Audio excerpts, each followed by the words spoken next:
Hello all and welcome to Chronicle Thread. We post our podcast every Tuesday at 2 p.m. Pacific Standard Time, so be on the lookout. Thanks for watching and happy writing!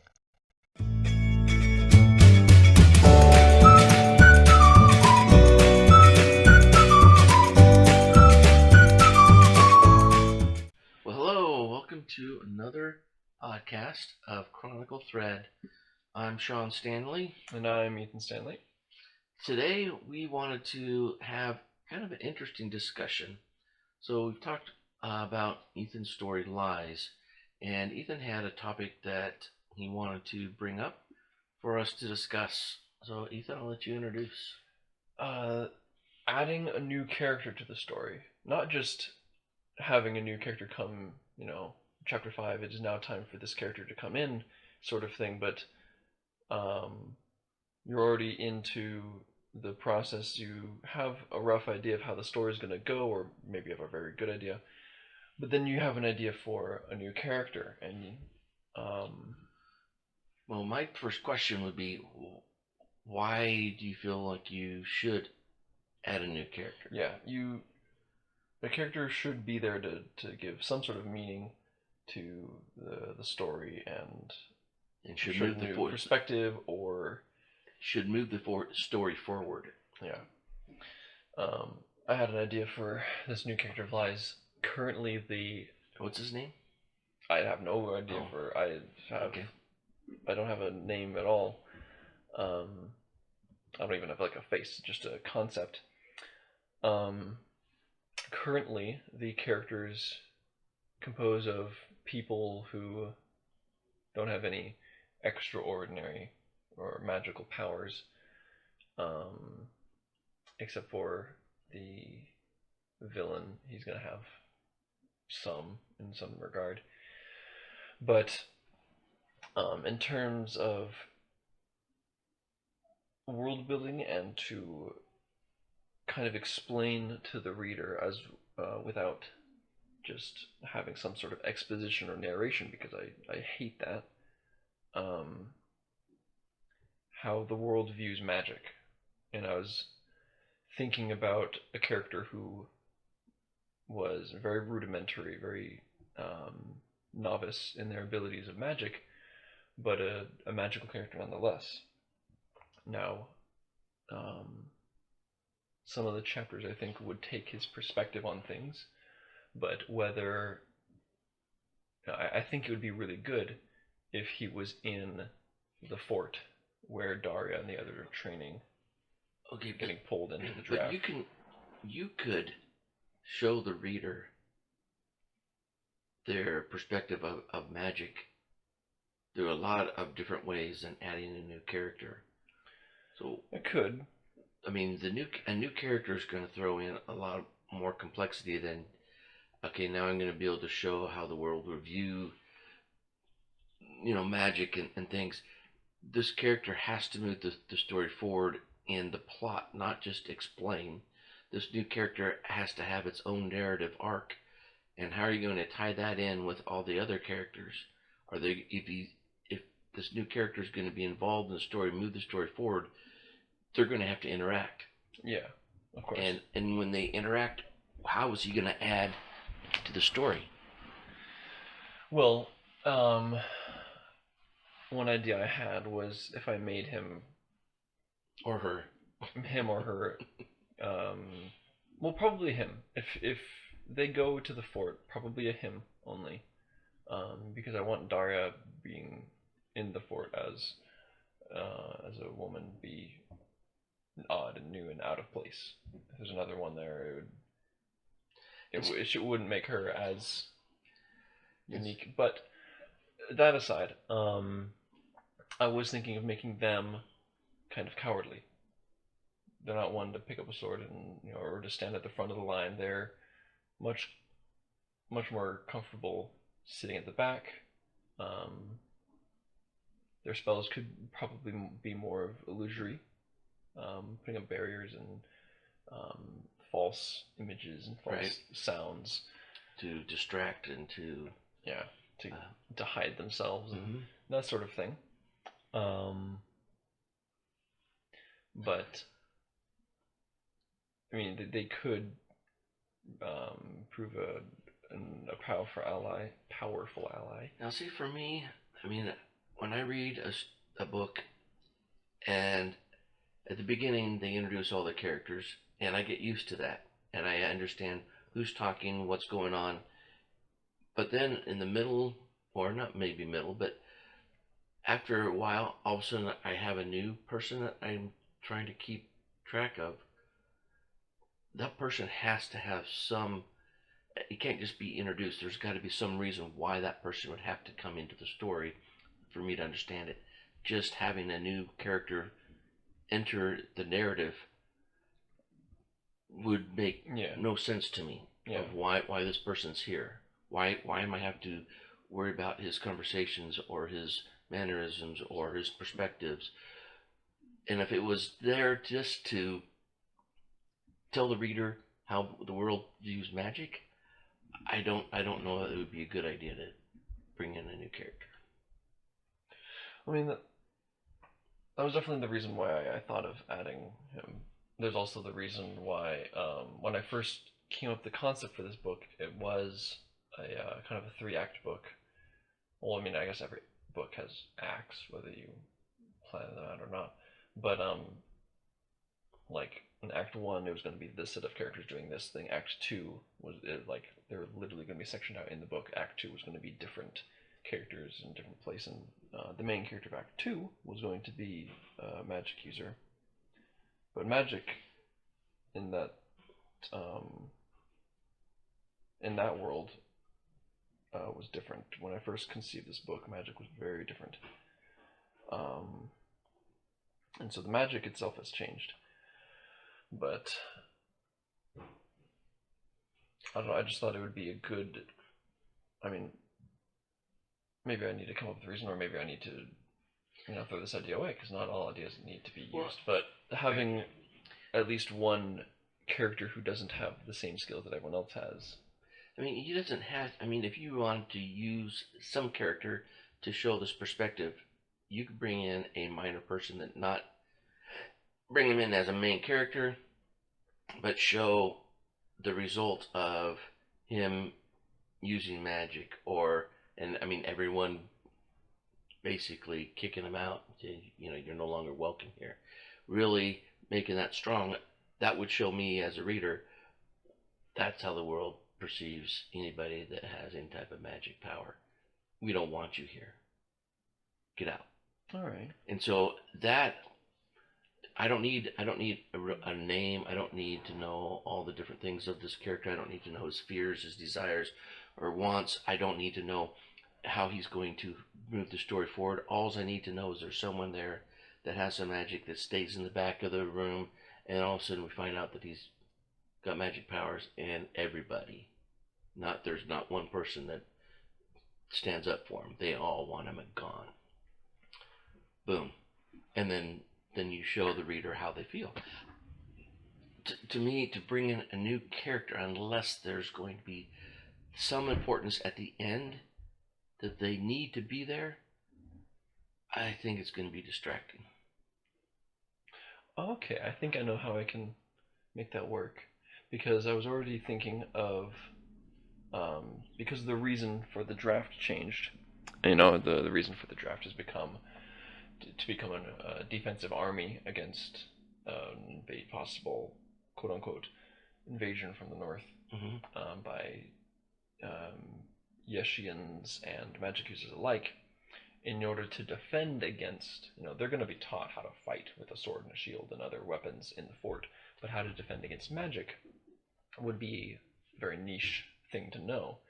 And so I already came up with this organization who hunts down magic users, and there could be some that come to the fort itself to teach them how to deal with magic users. There could also be this side investigation looking into someone there might have magic. And they're hunting them. Daria, with the necklace that she has, could try, and that could be a stressful situation for her. Being like, I need to have this on me, but I can't have it on me because they're checking people. Right. Now, one thing that could be kind of interesting now that I'm, you know, following this in my own little mind. Let's say you have a minor character in the fort who his magic powers found out, and everybody kicks him out. Before they could lay their hands on him, he uses a spell, illusionary type spell, and he escapes, and they don't know where he's at. So he could come back into that story anytime you wanted, if that character, if you wanted to use that type of character to further the story on. So he could be gone. Daria could meet up with him later, and he could offer help if need be, or explanations of how magic can work and help, those types of things.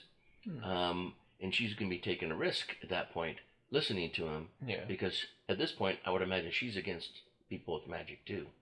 Probably. So there might be something that you could use that character for that wouldn't be, it would be a help to Daria, not a whole new character that has a whole new narrative and a hero's journey and everything like that. Be more of a help person. Yeah. Maybe he could have some redemptive quality for himself. Maybe just helping her maybe is redemptive for a mistake he made in the past. I mean, there's other things that could be minor, that could be small but meaningful to that character, that wouldn't take up a lot of readers' attention, taken away from the that's quite story. possible. Yeah, very much a side. And so right. I mean, I would imagine Daria is going to have some type of person explaining to her what magic does, how it works, how it can help, and what she's going to need it for in obtaining her hero's journey to get to that victory for her.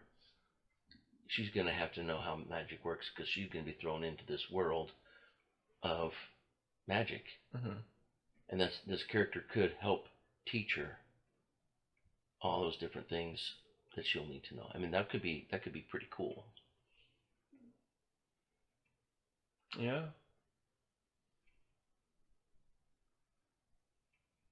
Yeah. All right. And so, I mean, now that I'm kind of warming up to this idea, let's say this person was a student or a what's the word I'm looking at? Apprentice to someone that had more magic powers, and out of fear, he betrayed him, and he was killed. The master. Well, this apprentice doesn't know a lot of magic. He knows very little, but he feels, I mean, the guilt of betraying his master and all that. And so the redemptive action that he could take is helping Daria understand magic, and maybe he can also be not wanting to help but trying to stay away, but Daria engages him and says, I need your help. I need you to teach me if these someone things. was to teach her about magic, it would probably be the people teaching her how to fight it. Fighting against magic is different than using it. Yeah, Daria's not going to use magic. She's not going to be using, and no. If she does, it'll be like one spell at a high critical moment. I don't plan for her to be using magic. Is she going to need any inside? What if what she's being taught of how to fight against magic may not be effective in what she's going to need to fight against? I don't know. I'm just trying to think of ways you could use someone like that. I mean, I could see that. Like, if Warren had something special, something not the norm of magic, she tries to use the tactics that the organization teaches her, and it doesn't quite work. She meets up with that one guy who escaped. Yeah. And he teaches her, well, of course it doesn't work because of this. And then Yeah. And I mean, and he could have a lot more knowledge than he lets on. So I mean, this he could also be very helpful if they needed to sneak into some place. He could cast Yeah. a spell for this illusionary thing of whatever it is to allow them to But then sneak again, in. we come into the same thing that you talked about earlier. Like most characters are established within the first while throwing in another character. Yeah, but what I was thinking you're wanting to do is just all of a sudden this guy comes in and says, "Hey, I'm so and so, and I want to be part of the story." But No, I said at the very beginning that this is not introducing a character at podcast at that's chapter right. 5. This is from the get go kind of. I mean, he would basically intercede. Where he comes into the story would be chapter 6, 7 ish probably, but Yeah, but if you do it this way, you're introducing them, but you're not really introducing them. You're just, hey, there's a person here, and he'll he, come in later, yeah, but he's there. and then you don't have to worry about his whole life and everything, and just bring him back in when you need him. That could work. That I see that working. I would think that would be pretty cool, actually. Having someone who is that no one wants but could be helpful in getting them to what they need to accomplish. Even though they don't like magic, they despise it, they can see the benefit of using it to get what they need. That would be a pretty cool conflict. Yeah. And a risk of being found out. Because if they're find out that they're aiding and abetting or helping or learning, they're going to be in the same boat as that person or that apprentice. Yeah.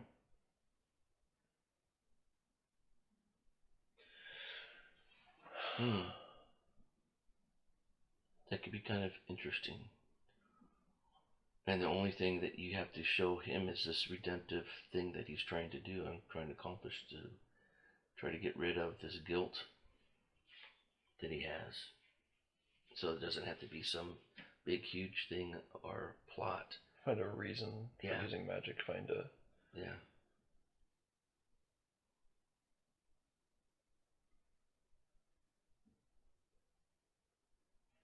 Now, if you really want to tie him in, maybe the master he also knew that the king was working with this master. Well, there was one magic user, some wizard or sorcerer, who did work with the king back in King Kethel's glory days. That's why King Kethel has a magic sword, and that enchanted item is like the only quote unquote okay sword or magic item. Mm-hmm. That person could be master, And the. Oh, okay. What no, if, no, no. How about?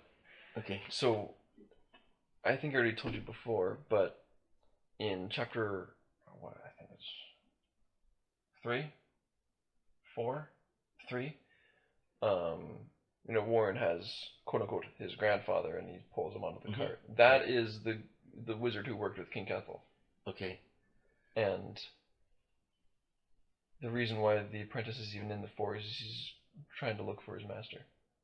Okay. Warren came, grabbed him, took him, and the apprentice is following after him. Well, what if he was tricked? Maybe King Kethel tricked the apprentice into unknowingly betraying the master, giving him to Warren. Well, and so now the apprentice is following. You're right. He's following him now. That makes no sense. No sense. Warren's trying to kill Kethel. Why would King Kethel aid him in killing himself?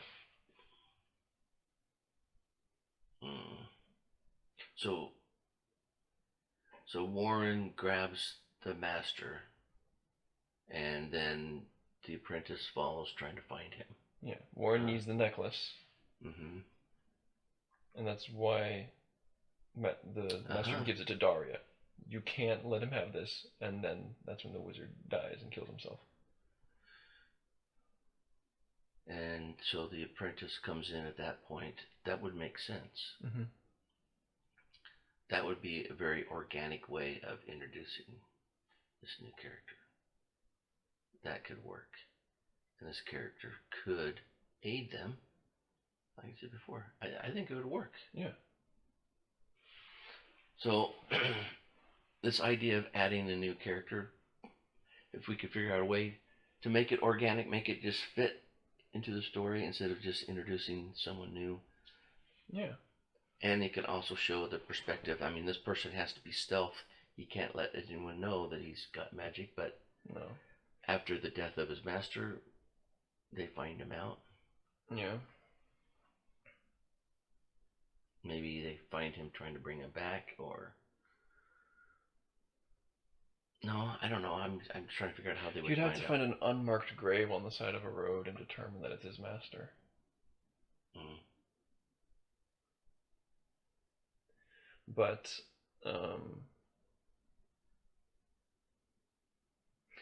even though the wizard helped King Kethel, Kethel in his glory days, that he was a bit shadier back then. Needed some higher help. Found the wizard. Kind of was like, I know that people would normally, string you up for what you are, but I need your help. Got the help and kind of turned a blind eye to him because he helped him get to where he was. But the wizard still had to hide from normal people that would find him. Ends up taking a boy who had magic power and was alone, decided to train him. The boy was more good at creating illusory images and stuff, and then he learned a bit. The boy read a lot, but in practice it was hard doing the actual magic. He read all the books, he knows all the stuff, but just doing the magic is hard for him. Yeah. And that's when Warren finds, and it could be because of the apprentice that Warren finds in some accident. He slipped. Yeah. And so not only did he not betrayal. find his, it wasn't open, and it wasn't just that he, didn't make it in time to save his master. It's because of him that his master was caught in the first place. Yeah. The only person who took him in. And the last remnant of his master is with Daria, and he's like, I have literally nowhere to go. And you're fighting the guy who killed the master. I'm with you. Sure, let's go. I'm down. Yeah. So, but now she has this guy and the wolf.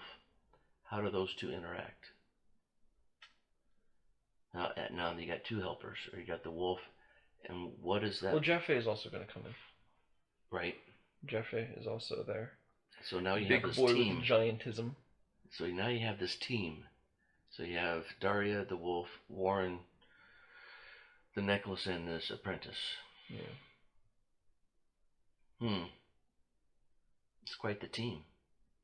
And then you throw in the Dragon Knight, who might be close to the team when things go south. I'm not quite sure. But his name is Clayton. Clayton Merrick.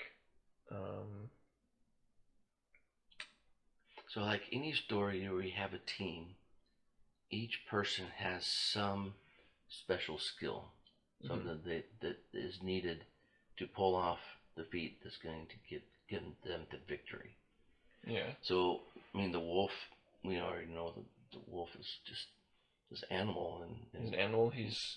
I was about to say he's small. He's not small, but he can scurry.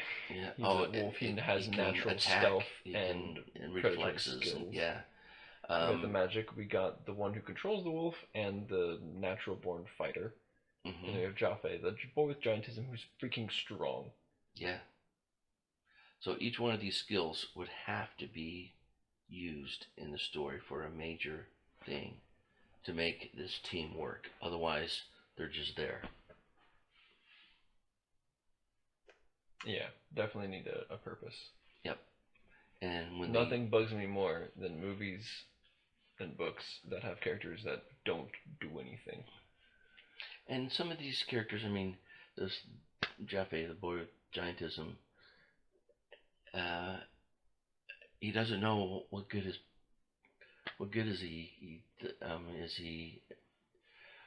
is he the teacher of the Jaffe? uh-huh. Who what kind of person is? Jaffe's the boy that goes with her from the farm. He's also drafted in. Oh, okay, that's right. So he knows how to fight and everything. He'll learn. Could he be some type of an outcast as well? Well, he's probably going to be made fun of for being 7 feet tall. Okay. Is he gentle? Is he? So now we got a band of misfits. Yeah. Well, I mean, that's kind of what I'm thinking. I mean, it'd be easy for him to have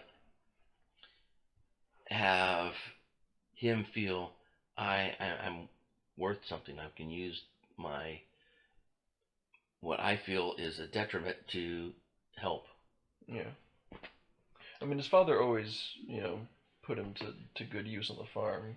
I mean, a strong person is never not used, but his father was always a loving, kind, accepting guy.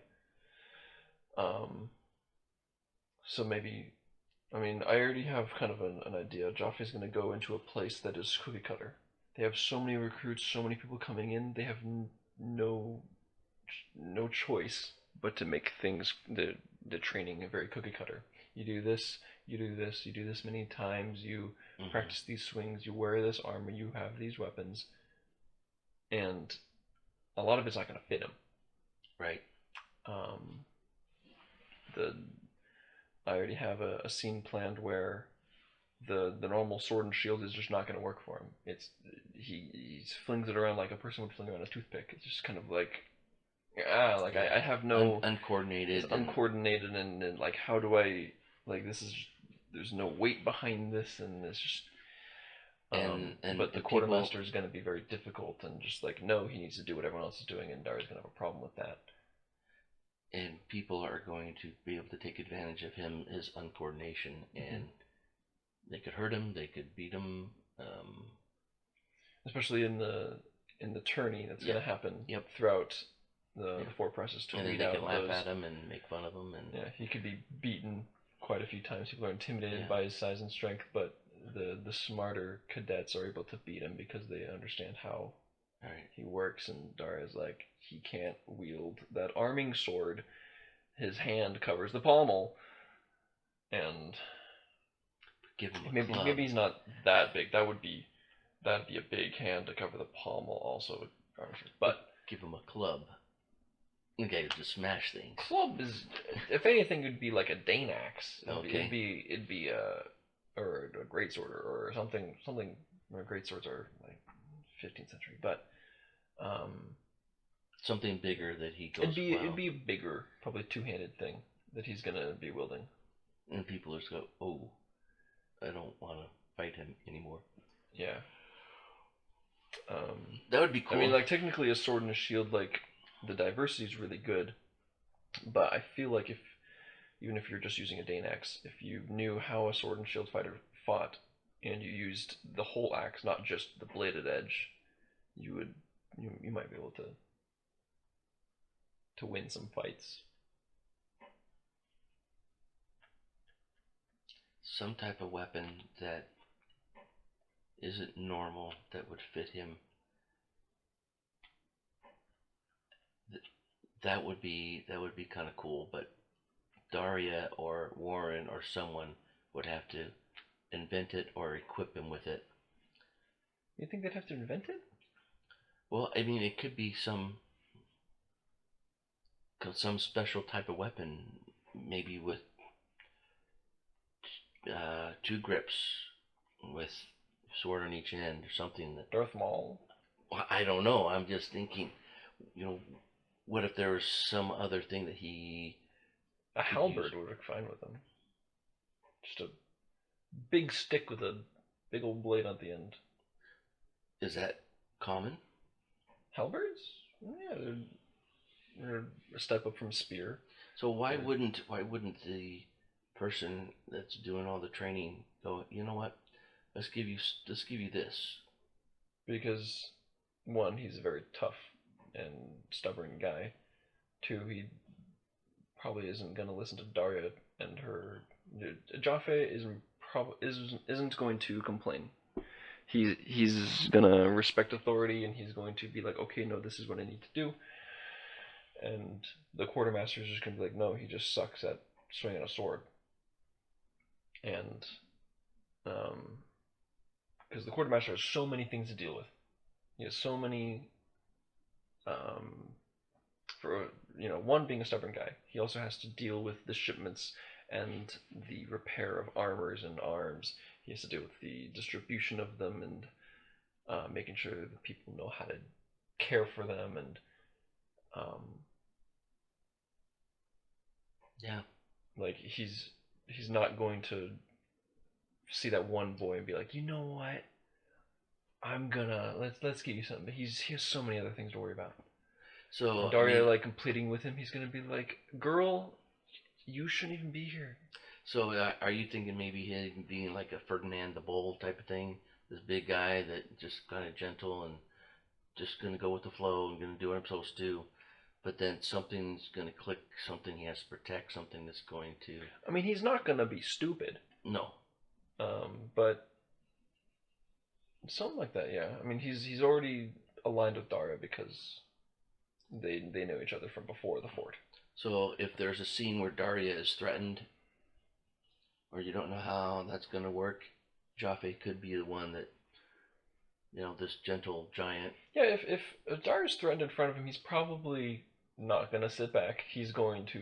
I'm gonna grab this whatever weapon Gonna, it is, he's gonna, and you know what? You're gonna see what kind of strength I got. That would be a cool way to show that he's capable of fighting, but not with the normal arming sword and shield. Yeah. If there's something else lying around, he picks it up and whoops someone. Boom, and everyone knows. I don't want to mess with you anymore. That would be kind of cool. So you have a team of misfits, and you can work with their misfitness to accomplish some task, which would be a very cool part in the story. That's totally different from the plot, but each one of their characteristics, each one of their special skills will enable this team to get things done, which would be cool. Yeah. So there you have it. Yeah. Introducing the character can work. Now I need to go write this down because I have stuff in my head I don't want to say too much, but if I don't, I'm going to forget it. All right. So hopefully you were able to learn something from this podcast. Hopefully you were able to... Or just entertained. That works too. Either way. Until next time. Hope everything goes well, and good night. Yeah, we should make some sort of sign off or something. That's true. That'd be good, huh? Yeah. So far we've just been saying good night, but that's usually when we do these. Is it? Yeah. What's 10 p.m. right now? Yeah. We will come up with that next time. So hopefully. Anyway, I hope you have a wonderful time listening to this. Like our page, like the podcast. Like, comments, and subscribe. Yes. Subscribe. Subscribe. Yeah, I was. All right. English. Till next time. Yeah. Have a good night.